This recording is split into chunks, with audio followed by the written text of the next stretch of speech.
hello.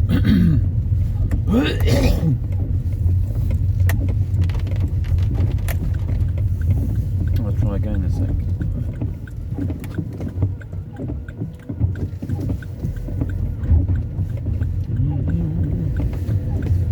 Right, hello, this is Pigsy. I'm doing a video. And I've been following different bits of news. So there's this talk about a Brazilian variant, and I think it's been used, branding, throwing out names, because there's constant mutations. This one seems to be more dominant, so let's give it a name. So it's a Brazilian version, and that shut down all flights and any contact with Brazil, because it could only be in Brazil, it couldn't be anywhere else. And then basically it plays into some other game or some other narrative that's going on. It's a bit like Simon Says, but I think it's probably Boris Says now. And just have to start being honest with ourselves. Like mask, distance, washing your hands will reduce the severity of a virus, but it won't necessarily stop you catching the virus, because I don't think anyone's that clean, basically, to sanitize at that level. Virtually impossible, and it's there, so it's going to keep. It's just an opportunity. It's going to keep going around. Eventually, pick up a bit. I don't really think we should worry about the NHS. I think we should just concentrate on protecting vulnerable people, because if you're within a lower age range and you're not vulnerable, you most likely have milder symptoms, or it won't be a problem. However, these variants may be more aggressive in certain blood groups, so I think that plays a role. Different blood groups, and also certain antigens and antibodies, and how your body functions around disease, and whether it's come in contact with different types of corona gives it some defense, and also how the memory works for it as well. If you're healthy, that's why one of the big things is that if a person is younger, it's likely they've got a disease memory is better for tackling different viruses. But if they're older, that tends to drop down. So every new virus, every virus is like a new threat, because it doesn't have that memory to deal with it. I mean, that's a theory there, not necessarily true. So there's a lot of this fear mongering going on.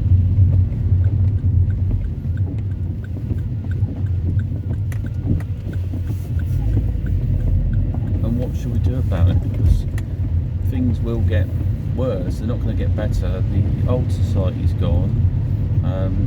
People have started to say sod it to the rules. They're not really wearing masks. I mean, the advice is wear them indoors, so they're saying, but actually, you know, it's a bit like you can smell perfume through them, you can smell things through them, so there's obviously stuff coming in. How it reduces the severity is about exposure and the quantity of a pathogen you take in, because your body hasn't had it before. It comes in and it makes itself a home, and then it starts the process of infection. But if it's at a lower number, it gives your body enough more time to respond to the threat. But if you take in a high amount of it, then the severity of it will go through the roof, because your body's got to deal with a massive attack. You know, it's a bit like, I don't know, you think like food poisoning, for example. You can have a small amount and be very sick, but you can have a massive amount and then have to be, you know, like have your stomach really pumped or something, depending on what that pathogen does. So it varies a bit.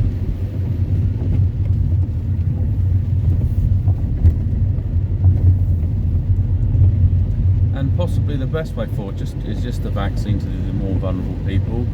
If people who are working or may feel that they come into exposure that don't fall into like the key worker criteria, and so it might not be getting the vaccine for a while, there should be a private option there as well, like through like Bupa hospitals and things like that, and that they can pay for it, and all that money does is go back into the systems, because if you pay out billions on a vaccine, and then you've got to pretty much recoup some of that at some point. And also, was the price of the vaccine fair? That's the thing. They charge so much for these different things, and they're stockpiling it. Why would they want to stockpile it? Because they want a problem they can manage. They don't want a problem they can solve. That's what's coming across there. You've got elements of these keep pressurising the police to do more with people. There's nothing they can do much really. You can tell them off, but what can you do? You know, the enemy's in the air, not flipping the person walking down the street.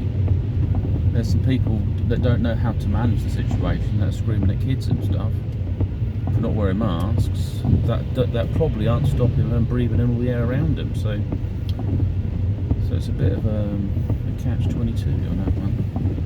Or is it a catch? Go on. Quick. There we go.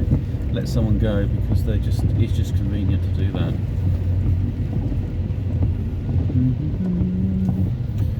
So anything else about the COVID and the mutations? I think it's just got to go for its natural cycle. You can't avoid it really, and these systems, I mean, it's people that stand to profit from them, and so it's open to corruption. So if you've got people that are more richer that are, say, putting up the price of PPE through the roof and other things like that, or they're buying up firms because they're being crushed.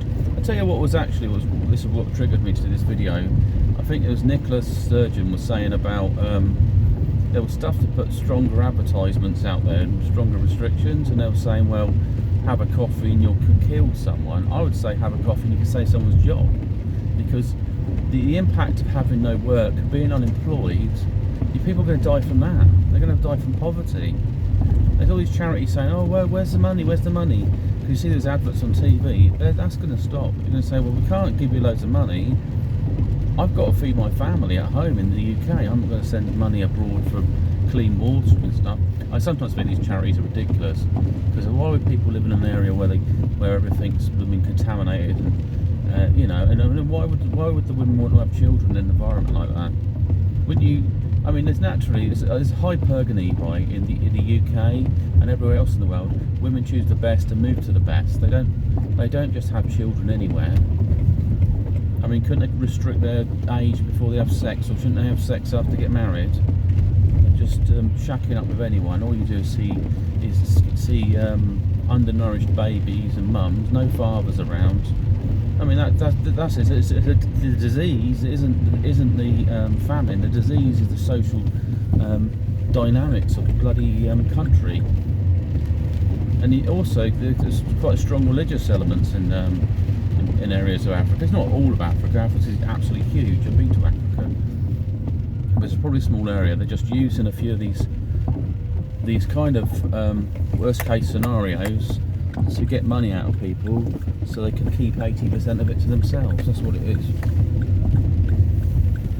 And some people get fed up with seeing, because some programs show all sorts of things about donkeys, split lips, genetic problems, or all sorts of anything really.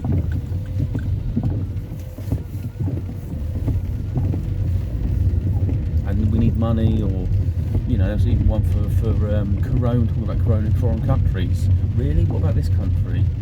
I mean, not to sound too selfish, but it's a world problem. It's not like a third world problem. But it's all about division, divide and conquer. And then you've got a new system to come out, credit system at some point.